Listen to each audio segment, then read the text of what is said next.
Up first is going to be Paul with just um, a little bit of a COVID update, I'm guessing, Paul? Sure, I can jump right into that, and I think Bernadette is coming into the meeting here any minute. Um, well, I was telling Alan earlier when we got the news Saturday night that we had another case. We had the template already in place from early November, and we were able to refer to that and all of the resources available in the toolkit provided by King County, and we were able to quickly kind of get everything in line uh, communication wise, and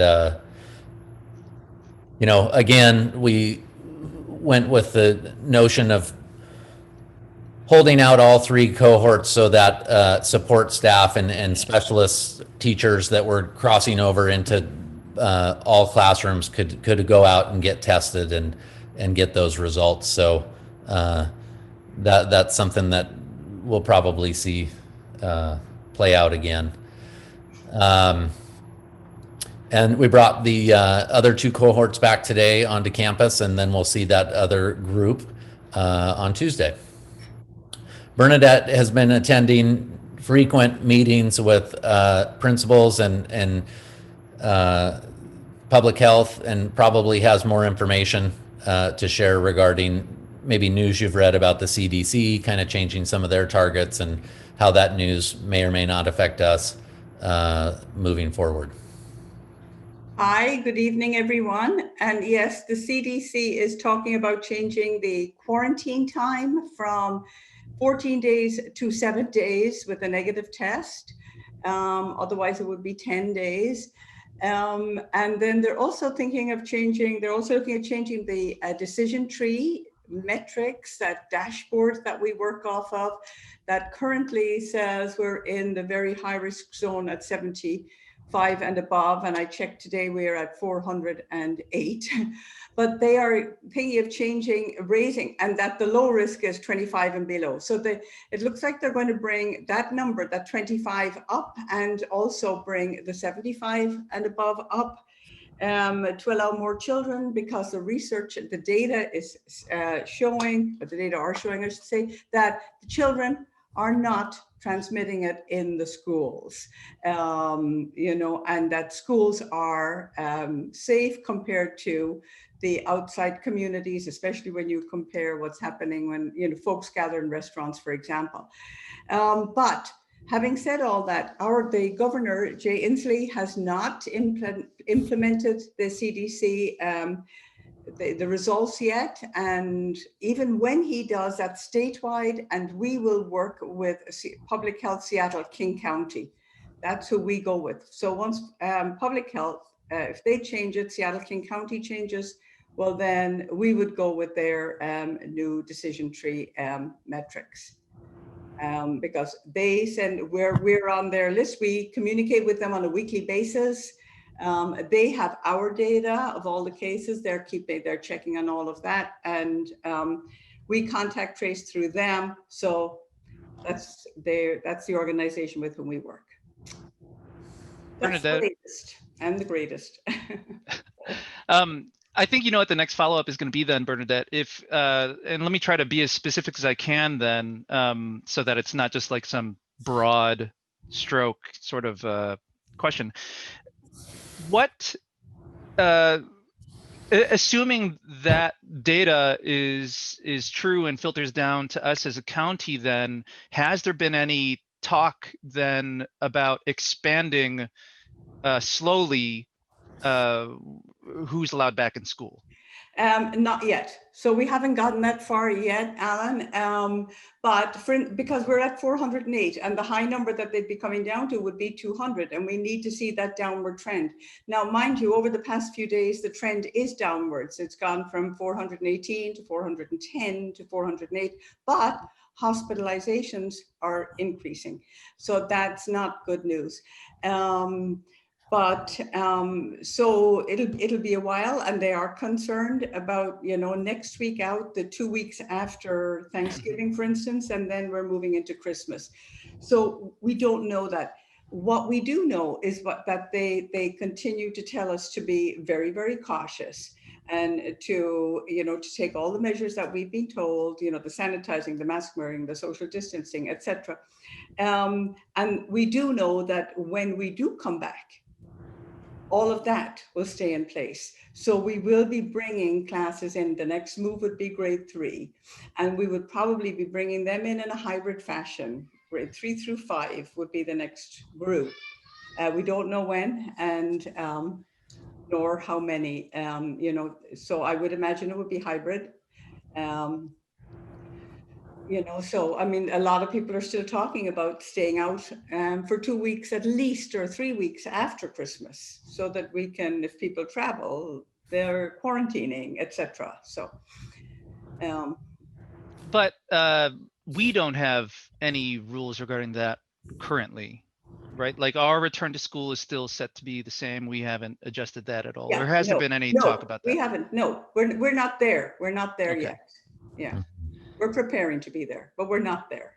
Yeah. Yeah, yeah.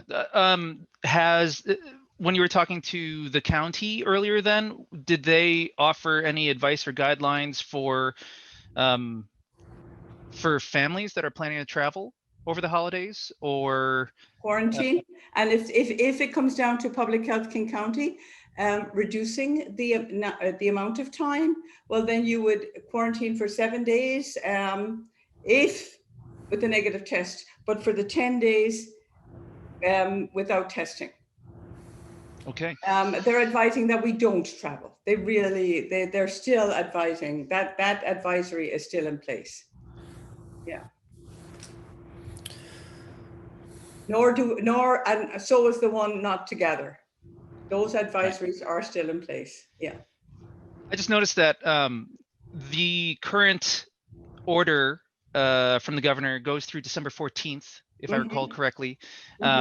Christmas is after that. And plenty of us, I'm sure, are planning to stay home and not do anything for Christmas, but I'm sure that a few of us are planning to travel, and I'm sure they're trying to do it as safely as they can. Do you right now have any words specific to them about what maybe they should be thinking about while they're creating those plans? I'd say it would be the same words that we had before: act for the common good. If you are coming back to quarantine, our families have been so good. On Monday morning after Thanksgiving, and Pablo will attest to this, we asked families as they came in, did you travel? Did you travel? Did you travel? And it was great. I think our families have been really supportive and very, very aware.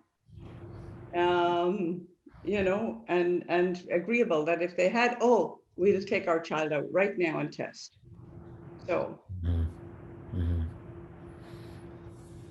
Well, thank you guys. I know you have a lot on your plate this evening. You guys are open house starts at 6 o'clock? No, it's 7? Yeah. Okay.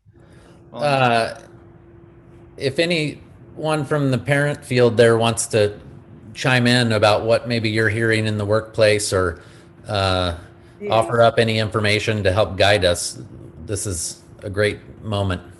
Kenzie. Yeah, I will say we just had a Swedish town hall today, and I was actually kind of optimistic.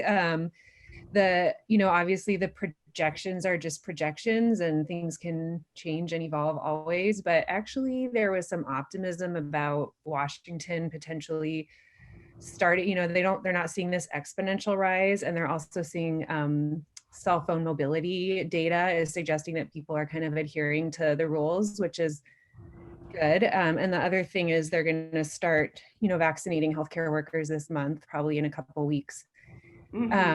So that will be a positive thing. But I will say I agree that the data does show that schools are safe. And so I'm really thankful that St. John's been open for K through 2, and And I'm happy that public health is going to adjust the case rate, guidelines. I think they're too stringent and not evidence-based anymore. So yeah, I think St. John has been doing a phenomenal job, and as evidenced by the fact there have been a couple positive cases that haven't, led to outbreaks as far as I know. So Yeah. Yeah. Uh, I'm actually what I meant to say that, to congratulate the teachers, because they worked so hard on making sure those kids, although the kids are really good, but I should have done that in News Views today. And the other thing I should have put up was the app, that the new app put out that information. We'll do it eventually, but Is there a new app? Because we can post that here right now, and we can, for our follow-up. There was a study about that app, and if like even 15% of people use that app, it would actually really help rates in our community. So it actually is an effective public health tool that if just some people would use it. I downloaded it to my phone. It's really easy. Guys, don't leave us hanging. Tell us what it is. What's the name of it? Mine came up automatically on my phone. Did it? Mine did. Oh, too. the- For other people? The like the Washington- it's iPhone a Washington COVID. State app. Yeah. Yeah, mine didn't come up automatically, I think. Well, nothing's coming up on my phone. So that's legit. I didn't know if that was a legit thing or not. It is, and I know a few, I mentioned it to a few, thank you, there it goes. A few people today, and they said, oh yes, I've had it, and it's apparently, it'll send out a signal if you're within 15 feet of somebody who is positive. Oh, wow. Wow. And it's totally anonymous, so. Hmm. Unless you're within 15 feet and there's only one other person near you. Oh, anyway. Yeah. Can I ask a follow-up question about holiday stuff and travel? So for those of us who have family members like in state that we're gonna see, what are thoughts around, so like my specific situation, we're planning on seeing my mom for Christmas and we want to quarantine beforehand. So we're planning on pulling our child out early to do that. What I guess I want to know, like, what are thoughts around that? I don't want this to be like a complicated thing for teachers, but I also feel like that's the responsible thing to do as a citizen. Yeah, and right now, I mean, you can pull the child out and go to the remote learning platform, which isn't as, they're doing the best they can. It's they try to be, and when I go into the class, they seem to be teaching both groups, and it's amazing what they are doing. I'm very impressed. So it's okay to switch your child over for a few days. In order to quarantine, if you want to quarantine, Okay. yes. But we don't want people just flip-flopping for the Right. sake. Yeah, And that's why I asked. part.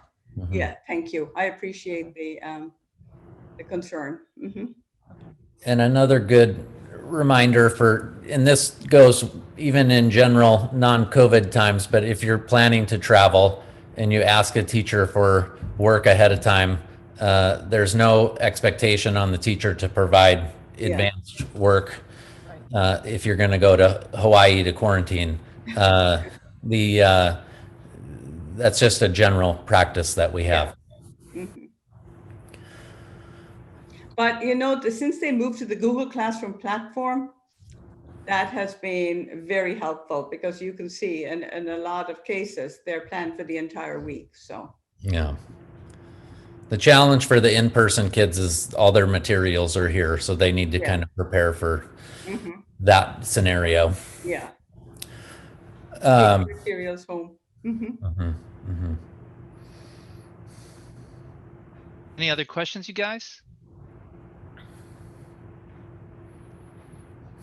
Okay. Well, we don't have to beat this one until it's dead. You guys are great. Thank you guys so much. Feel free to Thank hang you. out. Up next is going to be Lauren Exnicios to give us an auction update. Is that okay, Lauren?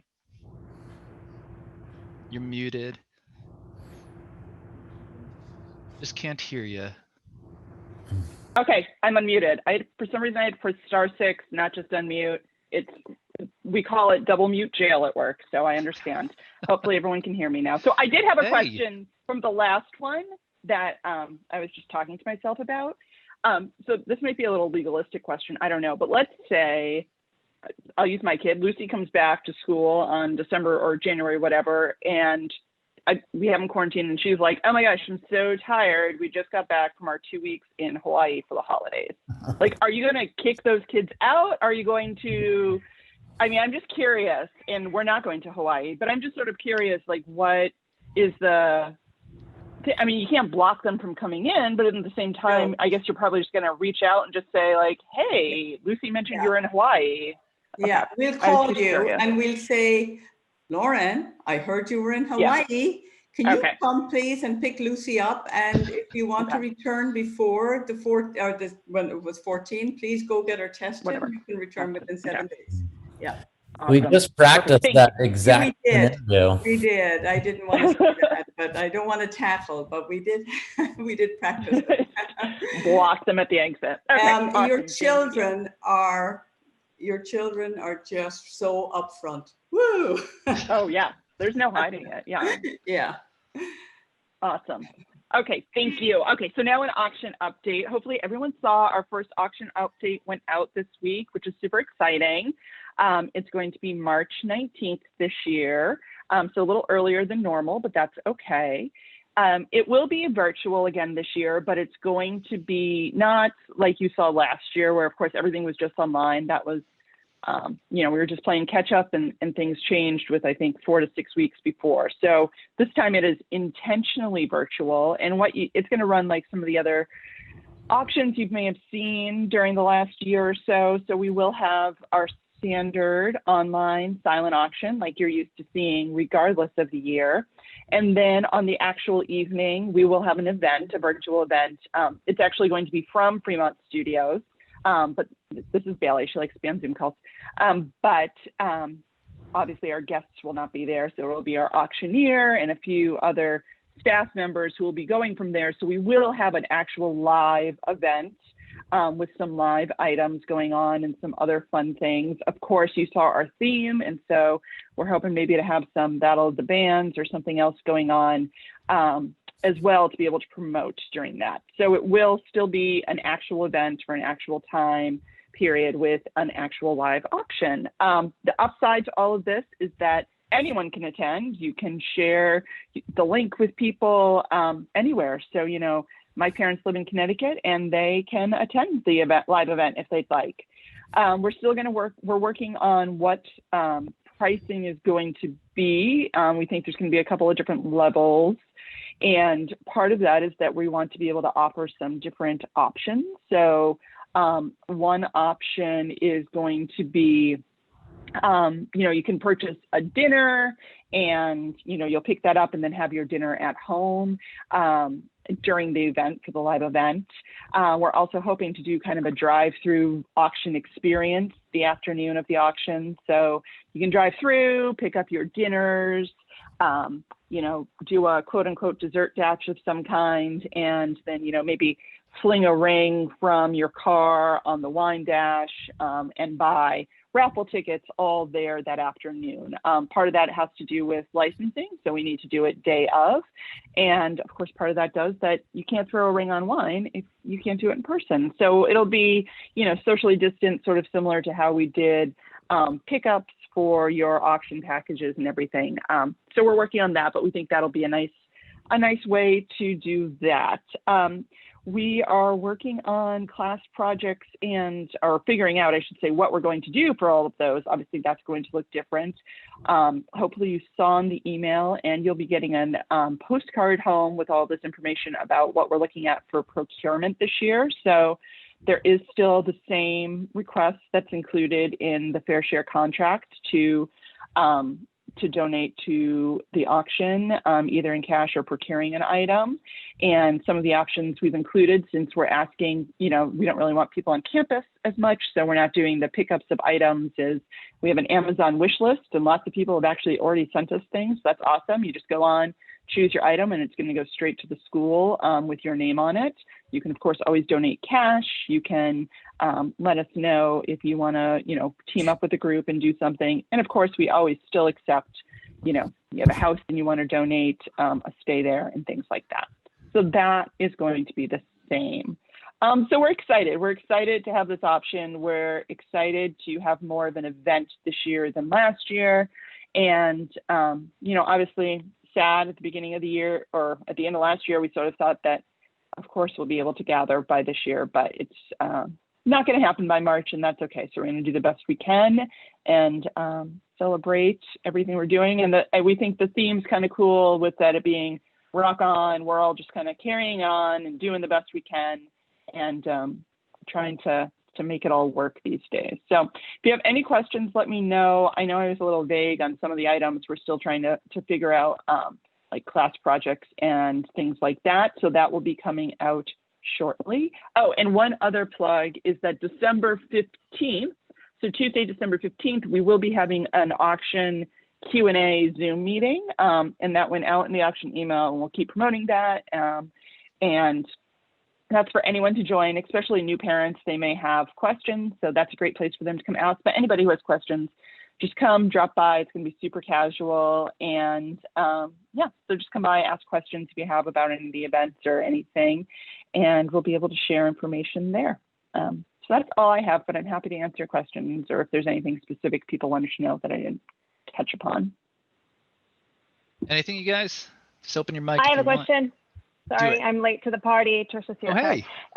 Lauren, I have a question. So Yeah. given that this year there might be more people wanting to do the cash option just because it's more virtual, Of course. were there tax ramifications from that? Like, were there differences? I might be misremembering that if you give cash, the school is in a different tax category or something versus like an actual in-kind gift. Sure. So it's not so much that the money itself is, and correct me if I'm wrong, but Pablo or Bernadette, but as I understand it, it's not so much that the money is taxed differently as if we use that money to buy an item, that is taxed differently. So if you give us a smoker, then that is a donated item and it's not taxed the same way. If you give us $300 and then we buy a smoker and auction it off, that's where the tax ramifications come in. So if we use the cash donated for paying for the auctioneer or something like that, or just towards general operating expenses, I believe that does not have the same tax implications for the auction. But that is a great question. And I can always clarify with Andrea too, because she's our expert on those things. Hey, Lauren, this is kind of a detailed question, but you had mentioned we have an Amazon wish list. So if people still want to donate an item, like, can they go onto Amazon and send you something different, or would you really rather definitely do the no. monetary? Nope, that's fine. And in fact, that list is always growing. It's kind of like, you can think of it as a baby registry. So, obviously you can bring stuff to the baby shower that you think is really great, or you can use that. And then as the baby registry gets toned down, you add new things to it. So definitely. And I don't know if it shows the address on the Amazon gift list. So, but obviously it's just going to the school and getting delivered. And then Andrea will be checking in, and just make sure you include your name on the gift tag or whatever, so that we can make sure that you get credit for it. But yes, please. And if you have ideas, if you go online and you see stuff that you think might be good, let us know too. But we already have great things. We had a kayak scent already, an espresso, I think a smoker actually. So good stuff. So thank you to those who have contributed already.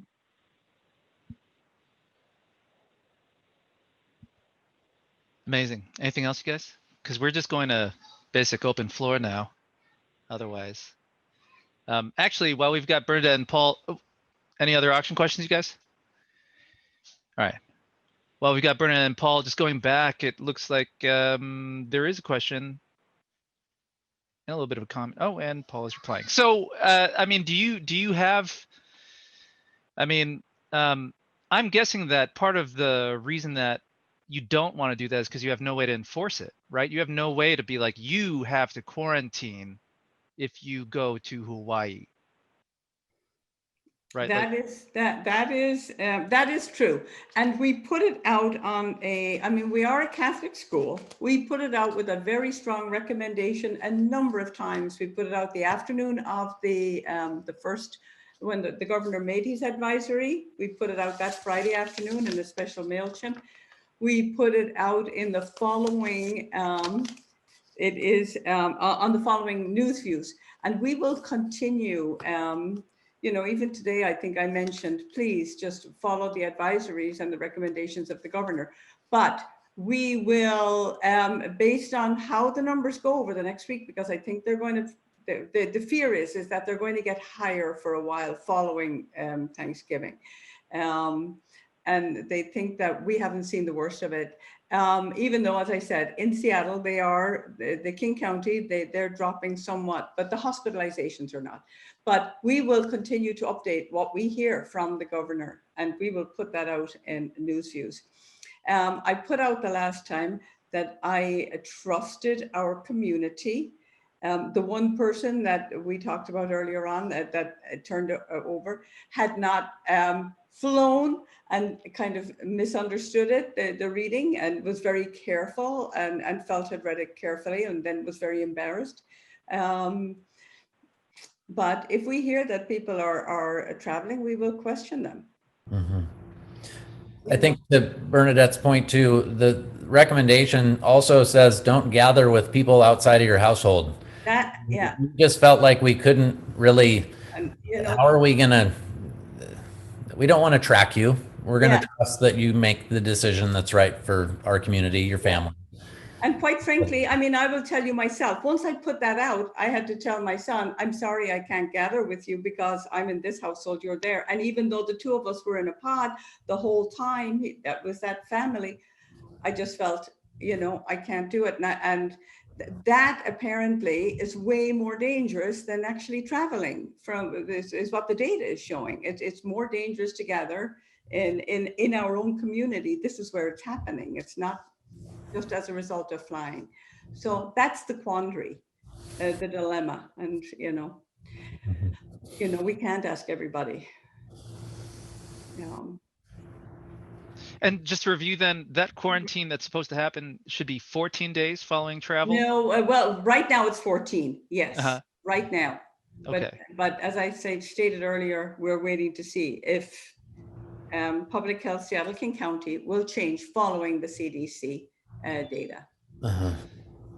And that, my understanding, that current recommendation runs through 12/14. Yeah. So, maybe they'll extend that. Perhaps not. Okay.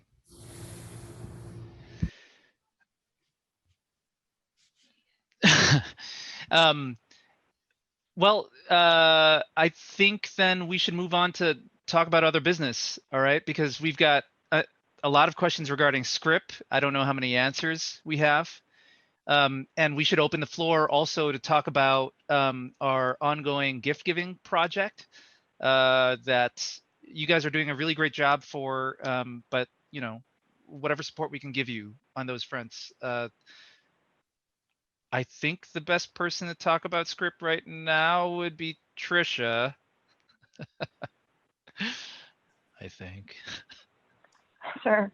So we had a little bit of hiccups with the form. So I've seen some forms come through the Scrip email, so I hope that they're resolved. But as hospitality chairs are working through submitting the Scrip forms online. If you run into problems, please shoot me an email along with Scrip and we'll try to work it out. Diane graciously pulled together the form. But there's a lot of moving parts for it because there's a lot of entries and, then there's payment option, that sort of thing. And it was kind of brand new. So sorry for any frustration with that. And thanks so much for everyone trying to pull that together quickly. We had wanted to give a more wide ranging time frame for everyone to be putting in stuff. But just like everything, it doesn't always happen the way that we expect it to. Along those lines, if there's any people that are new to this and have questions about how this should work or how it's historically worked, there really isn't a template for this, but, we're happy to discuss with your group, what might work best and how other groups have done it. And that is, some people have already reached out to us, but we can continue to fill those kinds of questions. Scrip is very, they're great. They, we're just trying to help them out and try to get things in so that they can do their work in a timely manner to get the gifts to the teachers. It's a big, robust process, but they're gracious and they always understand that there's delays to deadlines and things like that. Does anyone have any specific questions or concerns outside of that, you can put it on the floor here or shoot us an email too. Have we officially moved the due date for those requests then? Not really. I mean, it's like end of the week, as soon as possible. I mean, people were just trying to get the forms in and we're having problems. So if that's the issue, hopefully that's resolved and that can just move forward. I mean, a number of classes had already collected funds for this earlier in the year. So it's just a matter of distributing them, which takes a bit of work for the hospitality chairs or whoever's taking the lead on it in the classes. But then conversely, Script has a big job to do to get those into the accounts and then actually communicate that to the teachers and then go actually buy what they'd like and get it in time for the holidays. What's great though is that if this can get working, that we could use this tool supposedly forever and ever, and that would make it easier for everyone. Yeah. So this was just a year. I mean, we, Chris and Liz had created this form in partnership when I ran Script in prior years, and just that moving it online, I can't really emphasize enough how important that was, rather than the paper forms, and that it calculated, which was amazing because it's just hard to tally up everything. And then you've got the issue where you're trying to enter it and you don't have enough money. So, again, sorry for any frustrations, but this is a big move for us. It'll help streamline things going forward. It'll help the Script team, help our hospitality chairs, and just this year, everything was weird. So why not have some problems with the form? Now's the time. Anybody else on Script? I know I don't know. This is Jenny Steld. I'm one of the third grade hospitality chairs with Maisie, and I see Maisie's on the phone. I just want to clarify. I just looked at the email again, and is that due date supposed to be end of day today? Yeah, it's originally we were hoping for Thursday. The form had a little bit of problem. So, if it's tomorrow, if it's the weekend, just as soon as possible. Some have already come in, so Script's kind of working through processing those. Okay, thanks. No problem.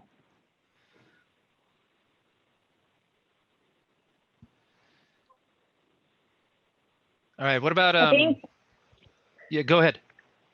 Oh, I was going to say, again, just shoot us emails on that. But I think what would be really helpful for the group too is to talk just broader about recognition and, put out on the table what some groups are doing for the teacher and specialist and also their personalized teacher and assistant gifts, what they've done so far. I've seen a lot of things coming through with email that are kind of really cool gift ideas that I think would be helpful for us to start culminating into a list that we can put on our website or circulate amongst the group in another way so that people have some ideas. So if any of the teams want to kind of pipe in on what they've done so far, that would be great. How did 7th grade go? How was 7th grade? I guess that's me. We did the little chocolate turkey bags for the full staff because it was our month for everybody.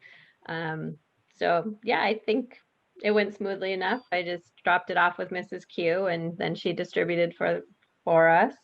In addition, just to recognize our homeroom teachers a little bit, we also gave them a gift card for a la mode so they could get their Thanksgiving dessert from already made from there. So that's what we did for November.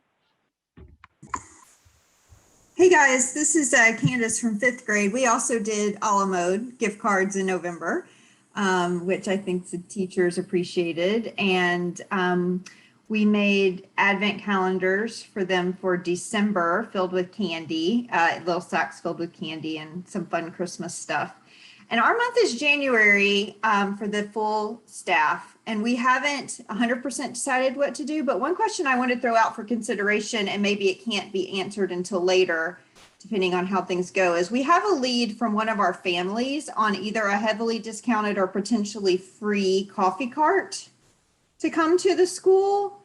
And I realize that you may not be able to answer yet, but is that something we could consider? Yes. Please. Okay, cool. So I'll talk with them and we can talk about, and I don't, not for the first week of January, everything's too crazy right now, but later in the once we get back from school, back from the holidays, talk about it. Yeah. Would that be the end of January? Are we still doing Catholic Schools Week? That might be a good time to do something like that. Mm-hmm. The calendar shows Catholic Schools Week is actually the first week of February, because I was planning on that and then I was like, I don't see it. Timing wise. The timing wise, did it get moved to February? No, well, it always starts on the very last Sunday of January, so it's just so late this The year. calendar. Yeah. So fourth grade will be able to monopolize on that. I assume that's their month. Mm-hmm. Well, I just want to add to Pablo's. I mean, the teachers are so excited with all of these gifts, and so grateful and so thankful. Cheers to all of you. Thank you on their behalf. Paul and Bernadette, have there been any issues that maybe would be helpful for the larger group to know of people dropping anything by, or we could do something differently? No, but I do have a question, and it's a little concern myself about, and I'm sure you've taken care of it, but the extended daycare, are you guys thinking about have you included the extended daycare in this Christmas? Are you good? Thank you.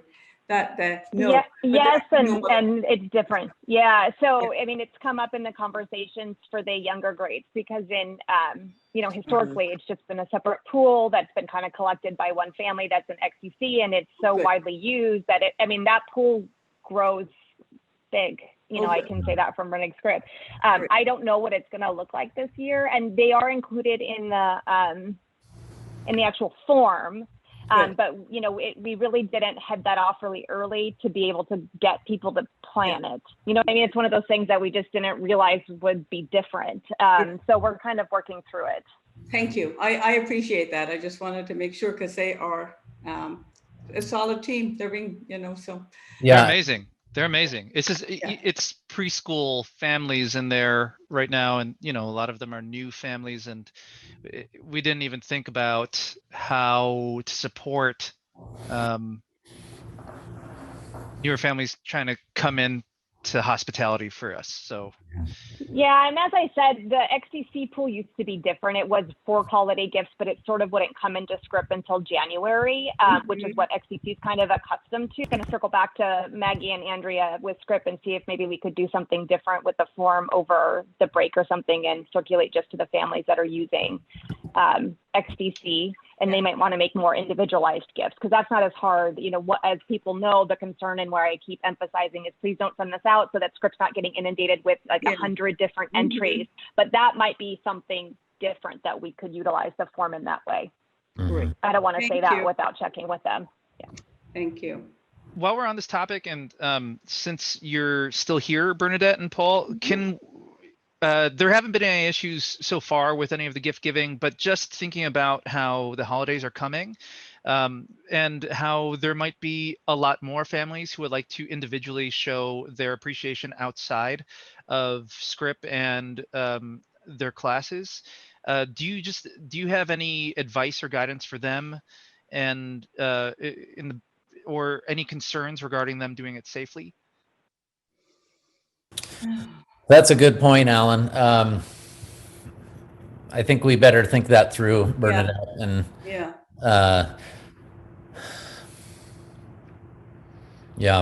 more to come. If they want to send Amazon presents to you, gift cards, like that's not an issue, right? Digital gift cards, email, or just additional individualized Scrip, that's all great. Should we, any guidance on sending a card? No, like a handwritten card. Is that any fear behind that? We're used to getting stuff dropped off too in the Snoopy mailbox. So okay, Or you could buzz Mrs. Q at the front office, and she can come and get it and put it in a teacher mailbox. That's fine. A card from the kids, I might just avoid bringing a plate of cookies. Right. We love it, but you might want to put out some guidance about this. I know in past years, it's more like, people do things on their own and you don't want to put out there and expect that people are going to be dropping off gifts. But I think we should expect that people want to give gifts. And I think there should be some guidance surrounding that so that it's maybe more tailored to a certain time or day and more structured. And those kind of helpful hints or tips about what they can and can't do that might just not be in the front of everyone's mind. We've talked about this at the hospitality level at these meetings about, everything has to be individually wrapped and that kind of stuff. But I don't know that we've actually really been disseminating that information out to the larger community. Mm. Maybe a little news views blurb about that. Yeah, Mhm. we could do that. Mhm. I don't think we'll get it tonight, but next week for sure. No, right. And that'd be still timely. Unless Dee can pull it off. I see Dee, she's already Dee's still typing already away. writing. I see her. She's But, thinking about it. She's considering it. Yeah. Well, or also maybe it doesn't need to wait till news views. We can circulate it to the classroom parents and they can Yeah. incorporate it in their Mhm. Yeah, news for that'd the be week. good. too. There you go. That'd be probably better. Yeah. Okay, but you guys have to think about the day and time or what you want, and then let us know out there. Yeah, and speaking of the parent messaging, I just Yeah. want to applaud you on that too. It's such a valuable resource to have, that parent communication lead repeating information that we've already put out or reiterating things that we want to bring light to. So thank you for staying on those messages. And Yeah. All right, everybody feel comfortable with that then? Any questions? Just feel free to unmute and go ahead and ask if you have it. I will mention one thing you'll see in news views today is as a community, we are putting out a call to support our unbound students who, as you recall, each grade level is sponsoring a child somewhere across the globe. And this is the time of year where we want to take a collection up for that sponsorship. So you'll see some information coming home today and some opportunities on to give. One of the cool things that we're also doing is I think it's Elfin Training. Is that what it's called, Dee? Elfin Training. Yeah. Where you can buy a kit to become an Elfin Training, and each there's some goals that you have to meet, but a large part of those proceeds go to the unbound child, and then there's a little graduation diploma that your child will receive when they meet their goal. All kind of Advent driven themes, Yeah. helping others, etc.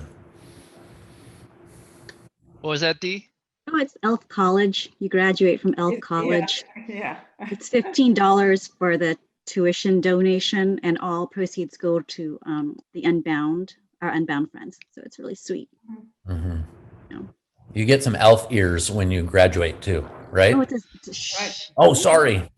Yeah, that's a graduation gift. They're not supposed to know. No kids listening, I hope. Yeah.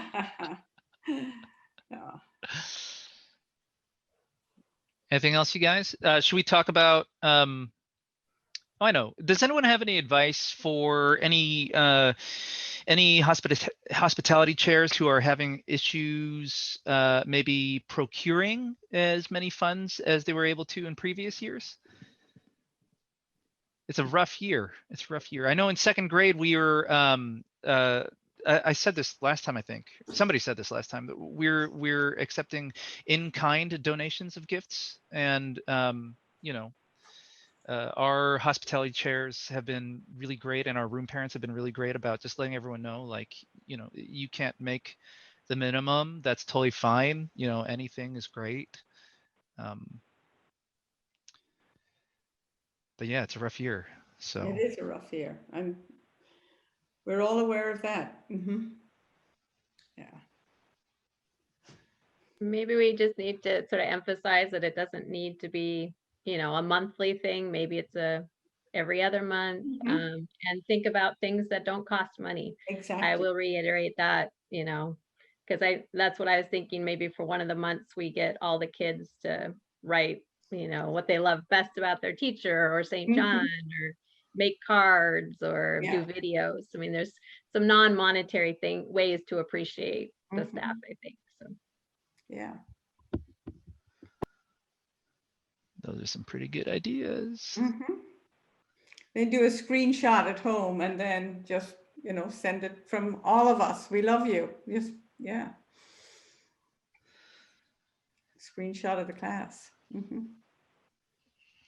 All right, well, we're in other business and open floor here. So if anybody has anything, go ahead and shoot. All right, you guys. Thank you so very much. Let's call it early. Thank you. Thank you all. You'll see report I cards think coming home. Anne, were you trying to say something? Sorry, Oh, I think sorry. Anne I was just going to offer one little idea that we did for the kindergarten teachers for Thanksgiving is we had all the parents fill out a form, had their kids fill out a form all about their teachers. How old is your teacher? What's her favorite thing to wear? Just funny little questions, and they filled them out, and we made a book. Oh, that's good. It's a really affordable gift. Yeah. That's fantastic. We're gonna steal that idea in second grade. Yeah, there you go. Yeah. Oh, thanks, Paul. Mm-hmm. Okay. Thank you, everybody. Thank you so much. Thank We won't you. see you again until after Christmas, so happy holidays as well. Oh, Merry Christmas, all of you. Happy holidays. Have a wonderful Thank you. Advent. Thank you, Alan and Tricia, for everything you do. Thank you. Thank you, Yeah. guys. Thanks, everybody. Thank you, everyone. Thank you. Guys. Bye. Thank you all.